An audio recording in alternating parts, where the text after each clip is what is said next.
I never thought the meal I had spent hours preparing would be my last supper with my own daughter. The roast had barely been carved when Emma's fork clattered against her plate. Her eyes didn't hold warmth anymore. They were sharp, cold, and deadly quiet until they weren't. "You're draining us," she said suddenly, her voice slicing through the air. "You don't pay rent. You don't help. You just sit there." My hands trembled, still wrapped around the ladle. I looked across the table to my son-in-law, Greg, who wouldn't meet my gaze. My grandson was quietly sliding a pea across his plate with a fork, not understanding the weight of what had just been said but sensing something had cracked. "Emma," I whispered, almost choking on the word. "I raised you better than this." She stood up then, pushing her chair back, so hard it screeched. "No, Mom. You raised me to survive. And that's what I'm doing. You've been living here for 2 years. Greg works double shifts. I work weekends. We're exhausted. And you just sit and—" "I cook," I said weakly. "I clean. I take Lucas to school when you're both working." Emma laughed, bitter and humorless. "So that's supposed to earn you a free ride for life?" Greg said nothing. He just looked down and chewed slowly, like none of this concerned him. I had nowhere else to go. After my husband passed, the medical bills swallowed everything we had. Emma was the only one who opened her door. Or so I thought. Maybe it was never opened out of love, only guilt. And now even guilt had worn thin. "I can leave," I said, my voice breaking. "But you'll miss me when I'm gone." Her eyes narrowed. "We'll survive. We're not children anymore." That was the moment something inside me shattered. Not because she kicked me out, but because in that instant, I realized she truly believed I was nothing more than a burden. The child I had rocked to sleep through stormy nights, the girl I held when she broke her arm falling off her bike, she had grown into a woman I didn't recognize. I stood up slowly, placing the ladle gently back in the pot. My knees ached, like they always did in the summer humidity. But my pride hurt worse. "I'll go," I said, "but I won't beg." Lucas looked up then. "Grandma." I walked to him, placed a hand on his small shoulder, and leaned down to kiss his forehead. "I love you, little one," I said softly. "Never forget that." Emma crossed her arms. "We'll pack your things tomorrow." I nodded. "No need. I'll manage." I didn't take much. Just the photo of my late husband, the worn sweater he had always loved on me, and my mother's old locket. I left that night. The cicadas were screaming, the same way my heart wanted to. I walked 3 blocks to the bus station and sat on a bench, unsure of where to go, what to do. I was 71. No savings. No home. And for the first time in my Lafino family. The shelter was cold and smelled of bleach and old linens. I shared a cot with another woman named Bernice, who had been abandoned by her son when she got diagnosed with early dementia. She mistook me for her sister every other morning, and I didn't have the heart to correct her. The days passed slowly. I took to volunteering at the local church's soup kitchen just to feel useful again. I chopped carrots with arthritic fingers, wrapped sandwiches in wax paper, and handed out warm meals to faces more lost than my own. There was a strange comfort in anonymity. No one judged me there. No one told me I was draining them. But every night, I replayed Emma's voice in my head like a cruel lullaby. One Thursday afternoon, as I was mopping the church floor, Pastor Jim approached me. "There's someone asking for you, Mrs. Winslow." My heart stuttered. Had Emma come to take me back? Apologize? But it wasn't her. It was a man in his early 30s, well-dressed, with soft eyes. "Mrs. Winslow," he said, "I'm Noah. I work with a nonprofit that helps seniors transition back into stable housing and employment. One of the volunteers here gave me your name." I blinked. "Employment." He smiled. "You used to be a librarian, right? We're opening a community learning center downtown. We could use someone like you part-time." I almost cried right there, mop in hand. It wasn't glamorous. It wasn't much. But it was dignity. It was hope. Weeks passed, then months. I moved into a small senior unit near the library. It had a single window that overlooked a patch of sunflowers. I bought a small radio, played old jazz records, and got used to eating alone but in peace. One Friday evening, I was shelving children's books at the center when I heard a voice I hadn't expected in 1,000 years. "Grandma." I turned slowly. Lucas was taller, older, his eyes wider than before. Emma stood behind him, arms crossed, looking uncomfortable. "We were nearby," she said, "and he wanted to stop in." Lucas ran to me and wrapped his arms around my waist. "Are you mad at us?" he asked. I knelt down and held his face. Never. I could never be mad at you. Emma stood there, silent, watching. I heard from Greg that you got a job. I did, I said. I'm doing just fine, Emma. Her eyes flicked to the bookshelves, then to my plain shoes. I never thought you'd actually go. I never thought you'd actually ask me to. I replied, more gently than I intended. There was silence. Then she stepped closer.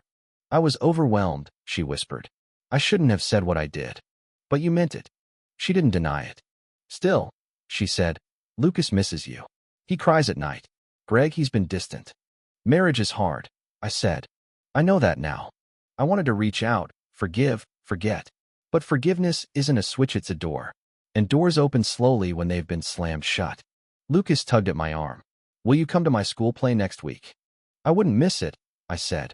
And just like that, a seed planted itself in the cold ground of our broken family. Whether it would bloom again, only time would tell. That night, I sat by my window, the same small window that had seen countless sunrises and quiet reflections, and stared at the stars above. A strange peace settled in minute joy, not sadness, just a calm acceptance. Emma had come. She hadn't said much, hadn't cried, hadn't asked me to come back. But she showed up. And in my life, I had learned that sometimes, just showing up is the beginning of something. I hadn't told her what it had been like sleeping in a cot where the springs pressed into my bones, scrubbing soup pots in the church basement, pretending not to cry when no one was looking. I didn't want her pity. What I wanted was something even more elusive, respect. I showed up to the community center early the next morning. It was a Saturday, and that meant story time. Children from all parts of town, clean and dirty, loud and shy, loved and ignored, came and sat cross-legged on the carpet while I read aloud from fairy tales and fables. But that morning, something unexpected happened. A familiar face peeked into the room. Greg. He looked tired, his eyes lined with sleeplessness and regret. He waited until the story ended before approaching. Can we talk? He asked. I gestured toward the back hallway, where there were some folding chairs and a water cooler. I wiped my hands on a towel and sat across from him, waiting. I didn't speak up that night, he said, not looking at me. And I should have. You didn't, I replied. But it's over now.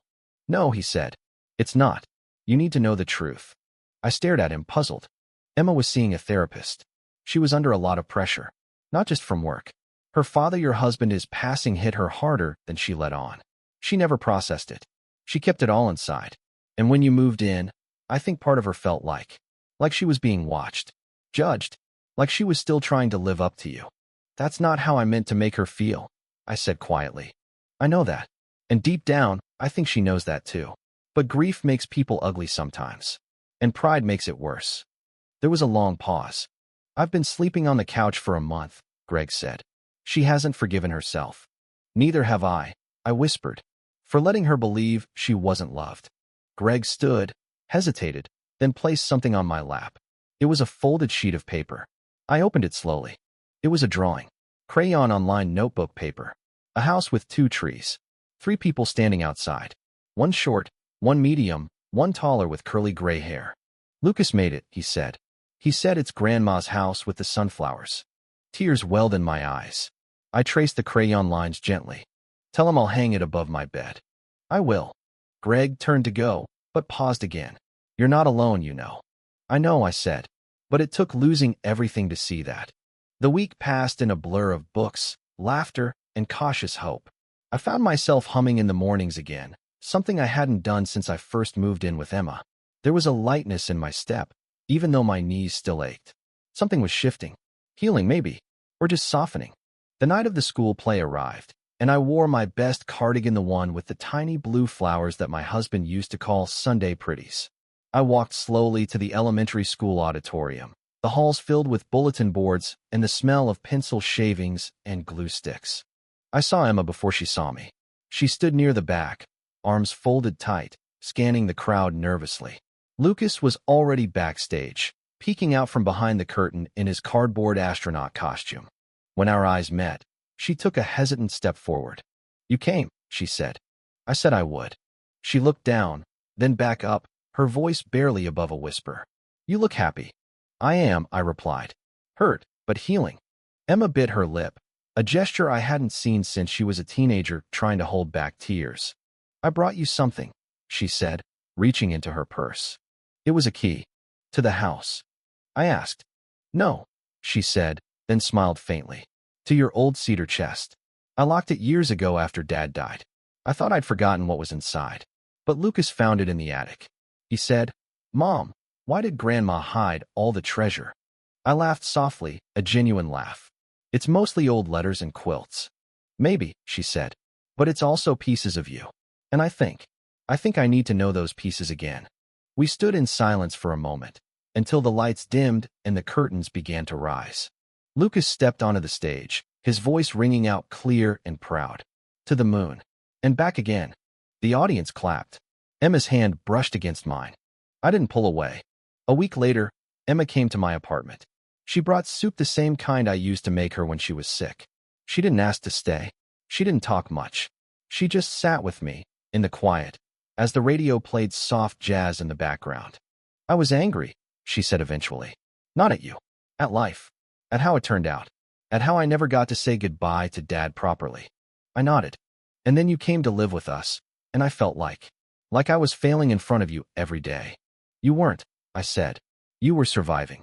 She reached over and placed her hand on mine. I want us back. I don't want to rewrite the past, but I want a future. It wasn't a dramatic apology. No weeping or grand declarations. Just truth. And that, I'd come to learn, was far rarer and more precious. Soon, I started visiting their house once a week. Not to live, just to visit. I brought muffins. Lucas showed me his Lego castles. Greg grilled on Sundays. Emma laughed more. There were still cracks, old wounds, but we were learning to fill them with gentleness instead of silence. At the community center, I started a new program, Stories from Our Elders. Every week, seniors would gather to share memories. We talked about lost loves, first dances, wars survived, recipes passed down. Young volunteers came to listen. They brought notebooks, cameras, open hearts. One afternoon, a teenager asked me, "What's the most important thing you ever learned?"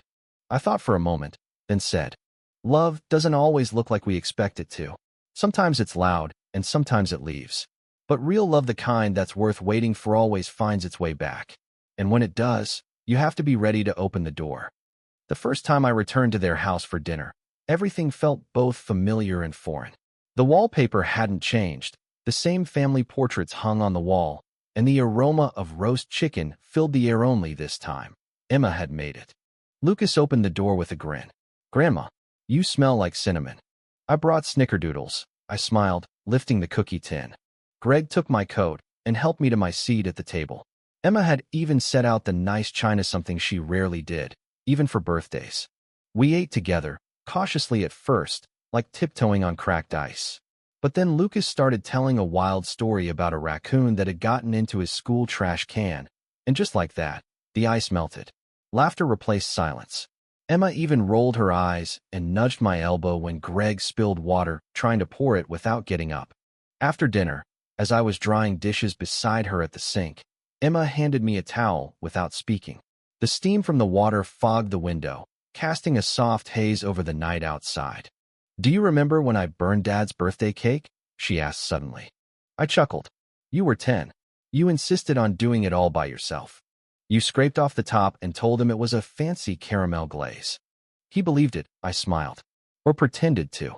She grew quiet again, then said, "You made everything feel okay, even when it wasn't." I looked over at her, really looked and saw not just my daughter, but a woman shaped by pain, fear, and trying too hard for too long. A woman who had wanted to be strong, and who had confused hardness for strength. "I didn't always do it right," I said softly, "but I always did it with love." She turned to me. Her eyes were red but dry. "So do I. Even when I pushed you out. It wasn't hate. It was exhaustion. But I see now love without patience isn't really love." I didn't reply. I simply wrapped my arms around her. This time, she didn't resist. She melted into me like she had when she was 5 and scraped her knee. My little girl, still somewhere inside this grown woman, still needing her mother. Later that month, I was invited to speak at a local fundraiser for the community center. I didn't think anyone would care much about my story. I was just an old woman who got kicked out of her daughter's house, landed in a shelter, and clawed her way back to something resembling stability. But the crowd listened. And not just with ears, but with hearts. When I finished, a young woman in the front row raised her hand. "How did you forgive them?" she asked. "After being thrown out like that?" I took a breath and said, "Because I realized forgiveness wasn't about what they did, it was about who I wanted to be." Carrying anger would have chained me to the worst day of my life. Letting it go? That's what set me free. The room went still, and I knew then that my pain had become something more than suffering, it had become service.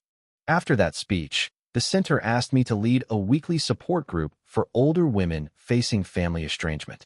I called it Second Porch, inspired by the small back porch I'd had with my husband where we used to sit, talk, and heal after every storm. The women came, one by one. A mother whose son had cut her off when she refused to co-sign his mortgage. A grandmother raising her teenage granddaughter alone after her daughter vanished into addiction. A widow whose stepchildren sold her house without telling her. We cried. We raged. We held one another in silence. And then we rebuilt. One Friday, after our group session, I walked home beneath a violet dusk sky, the air warm with spring. When I reached my building, a man was sitting on the front steps. He was thin, with rough hands and a face I hadn't seen in over 40 years. "Harold?" I asked, half in disbelief. He stood, holding his hat in both hands. "Hello, June." Harold and I had dated in our 20s. Before I met my late husband.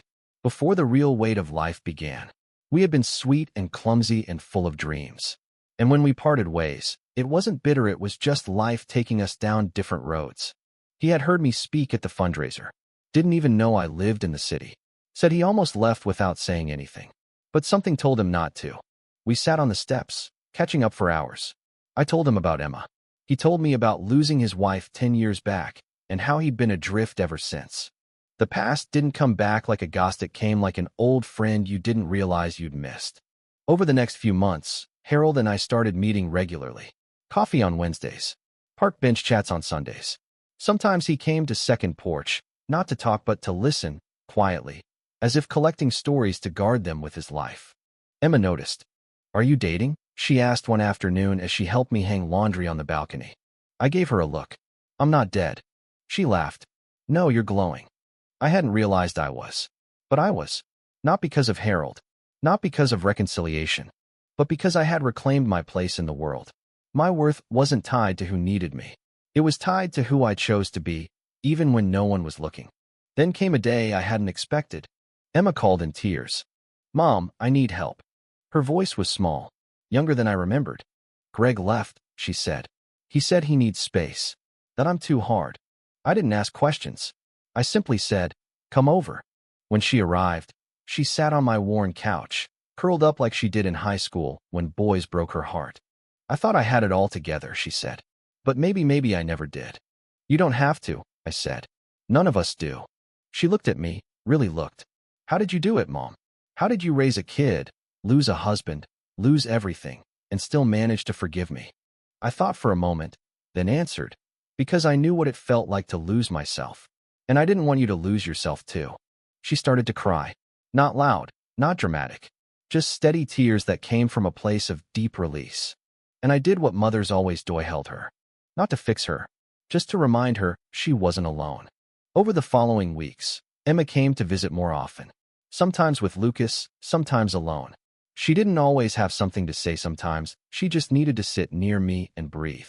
To be in a place where nothing was expected of her, but to exist. I cooked for her again. Not because she needed it, but because I wanted to. Because it wasn't about proving I had value. It was about sharing warmth. Offering comfort. The kind only a mother's kitchen could give. One day, as we sat peeling apples at my small kitchen table, she looked up suddenly. "Do you remember that story you used to tell me?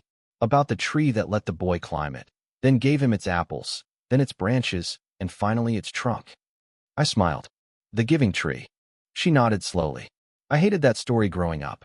I thought the tree was stupid, that it gave too much." "And now?" I asked. Her eyes welled with tears. "Now I see how much the tree loved the boy. But I also wish the boy had realized sooner what he was losing." I reached across the table and held her hand. "You realized, Emma. That's what matters." We sat in silence again. But this time, it wasn't heavy. It was full. One Saturday morning, Harold brought over a small potted plant. It was nothing fancy, just a green sprout in a terracotta pot. He placed it by the windowsill, next to Lucas's crayon drawing of the sunflower house. "What's this?"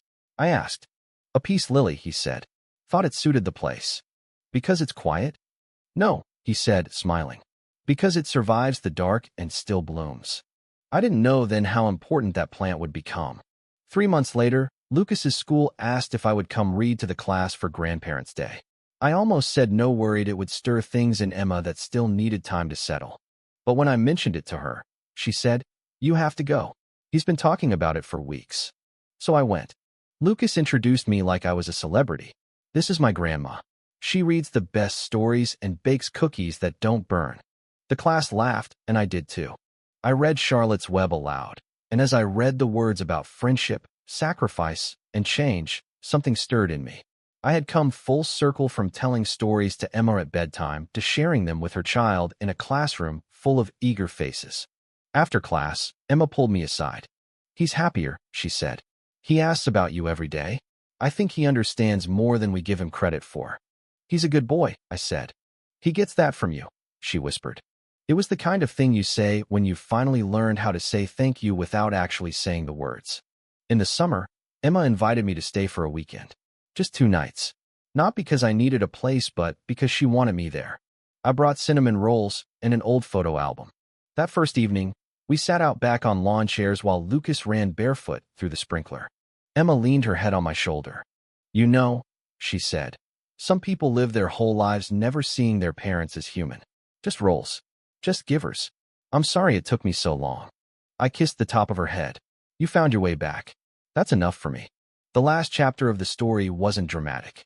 There was no sudden twist. No explosive moment. Just the quiet building of something real. Greg came back. Not with flowers or grand apologies, but with effort. They went to counseling. They cried. They rebuilt. Slowly. I never moved back in. I didn't need to. What I needed was already with me: dignity, independence, and the warmth of a family that finally saw me. Harold and I continued our slow, sweet companionship. We danced in the kitchen sometimes when the radio played old songs. We laughed when our knees cracked in unison. We planted more peace lilies. At the community center, Second Porch grew. We even got funding for a small podcast where seniors shared life lessons. I hosted it in a soft, warm voice-me librarian voice, as Lucas called it. One day, as I was preparing for an interview with a woman who'd spent 20 years caring for her bedridden husband, I got a call from Emma. "Lucas wants to do a school report about someone he admires," she said. "Oh," I asked. "Who's the lucky person?" "You," she said. I paused, stunned. He said, "Grandma's the strongest person I know because she forgave when she didn't have to." I covered my mouth, overwhelmed. "I think," Emma said quietly, "he sees what I didn't." The final pages of my life are still being written, but they're no longer written in loneliness or bitterness. They're written in coffee shared, stories told, bridges mended. Once upon a time, I was asked to leave. Now, I'm invited in. Not out of guilt, not out of duty, out of love. And that makes all the difference.